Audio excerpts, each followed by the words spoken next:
राज बब्बर वहाँ आते हैं और कहते हैं कि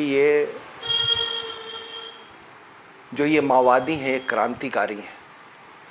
तो यानी कि आप ये कहना चाहते हैं कि वीसी शुक्ला और महेंद्र कर्मा क्रांतिकारियों द्वारा मारे गए थे। आप यही कहना चाहते हैं ना?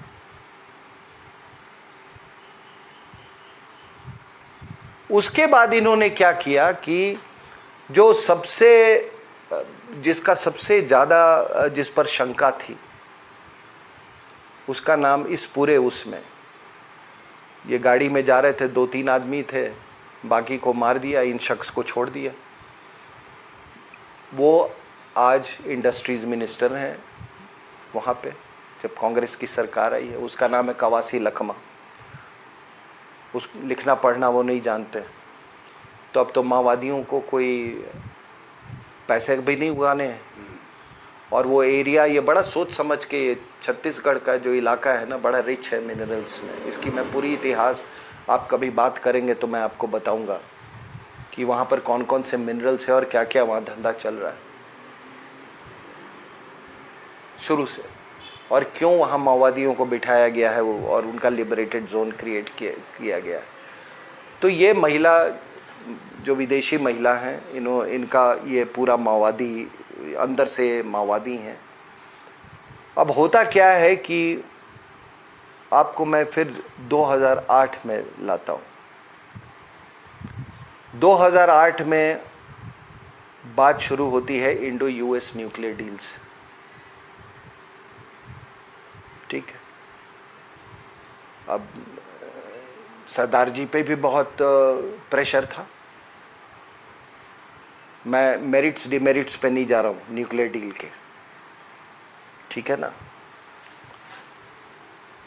तो उन पर भी बहुत प्रेशर था। अब ये जब लेफ्टिस्ट ने इसको अपोज किया तो सरदार साहब ने कहा कि मैं रिज़ाइन कर दूंगा। आपको मालूम है उसके बाद जो गर्मा गर्मी, बहस, लेन देन, आगे पीछे जो भी चला, सबसे ज़्यादा समस्या विदेशी महिला को था। विदेशी महिला ने बहुत कोशिश किया। वो तो कहती थी कि मैं वामपंथियों के उसमें मैं बड़ा खुश रहती हूँ, कंपनी में। उन्होंने एक ये बात कहा था। खैर, सरदार साहब ने अपनी सरकार बचा ली, मैडम ने नहीं बचवाई। और कई अंतर्राष्ट्रीय इसमें खेल होते हैं उसमें। अब पूरी चीन जो है, चाइना की लीडरशिप है, वो बिल्कुल उसमें आ जाती है, एक्टिव मोड में आती हैं। तो उसके बाद से ये आपके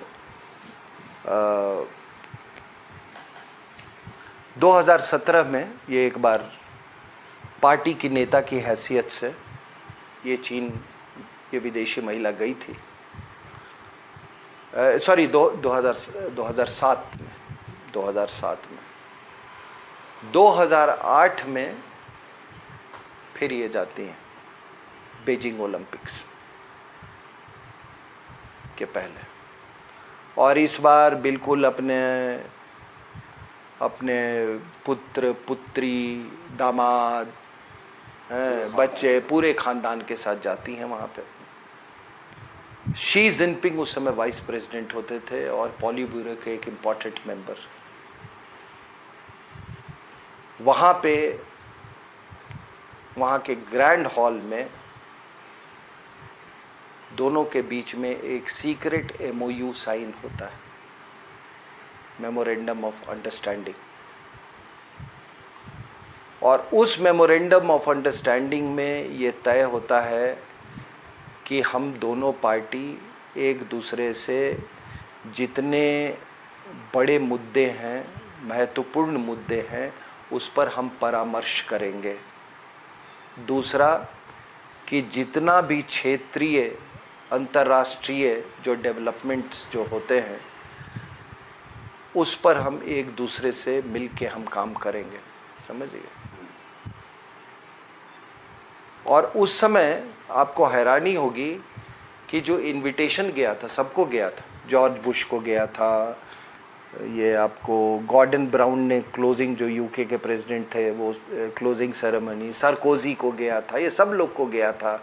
बन की मून उस समय यूएन सेक्रेटरी जनरल थे, उनको गया था, उन्होंने डिक्लाइन कर दिया था। अंजेला मर्कल को गया था, उन्होंने ये किया था। और मनमोहन सिंह को मतलब इनविटेशन तक नहीं मिला। तो चाइनीज एम्बेसी से पूछा गया कि भाई आपने हमारे प्राइम मिनिस्टर को नहीं, तो उन्होंने कहा कि हमने वो ओलंपिक कमेटी को हमने वो दे दिया था, वो ये समझे कि नहीं, इनविटेशन। उनको बोला था कि आप जिसको मर्जी आप चाहते हैं उसको आप बुला ले, तो उन्होंने जिसको मर्जी उन्होंने सोनिया गांधी को दे दिया, ठीक है। अब ये पूरी अंडरस्टैंडिंग होती है, ठीक है ना। तो अब आपको पता चल गया कि 2017 में नहीं, डोकलाम के क्राइसिस में ये जो शहजादा जो है, बूढ़ा शहजादा क्यों जाता है छुप के। और कांग्रेस पार्टी ने उस समय क्या कहा, आप रिकॉर्ड्स निकाल, ये फेक है, लेकिन वो तो पकड़ा गया था, छुप के वो गया है। फिर 2018 में ये उधर मानसरोवर की यात्रा पे जाता है, वहाँ पर इसको इम्पोर्टेंट लीडर्स मिलते हैं।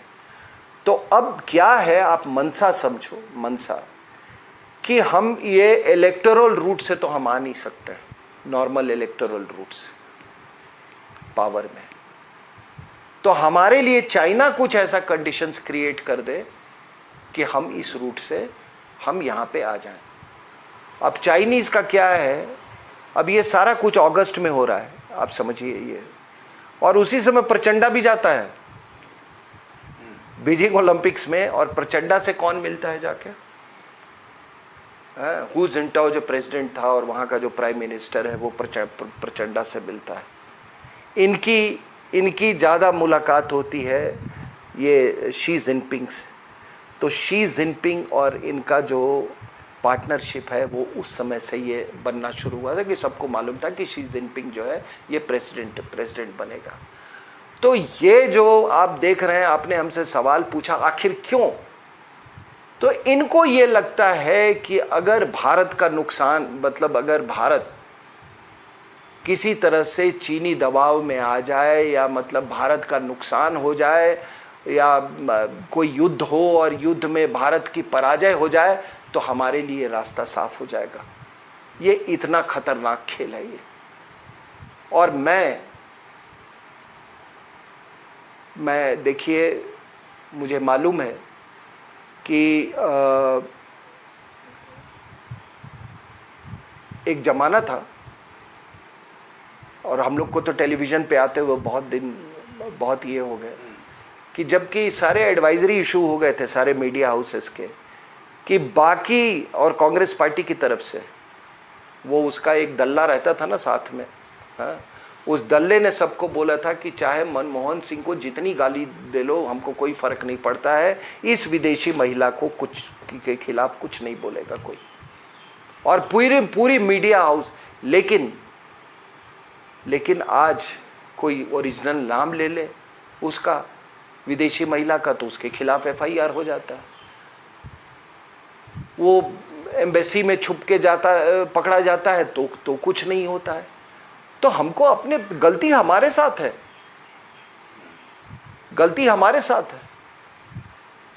और मुझे कभी अगर ये देखे 2008 का, ये अगस्त में ये सब हो रहा है, और यहाँ पे नवंबर में ये 26/11 होता है, कहीं उस साजिश में ये लोग भी तो नहीं शामिल थे पाकिस्तानियों के साथ, क्योंकि 2008 में इनको बहुत शक थी कि ये दोबारा शायद पावर में ना आए।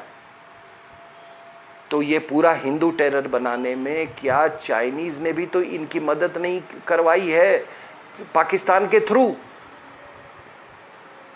तो ये सारी चीज़ें पर आपको विचार करना होगा। तो आप कह रहे थे, आप इंदिरा गांधी ने ऑफ स्टीपल चेज करवाया था ना फिफ्थ कॉलमिस्ट के खिलाफ। ये तो फिफ्थ कॉलमिस्ट उन्हीं के उनके घर में बैठे हुए हैं, उनके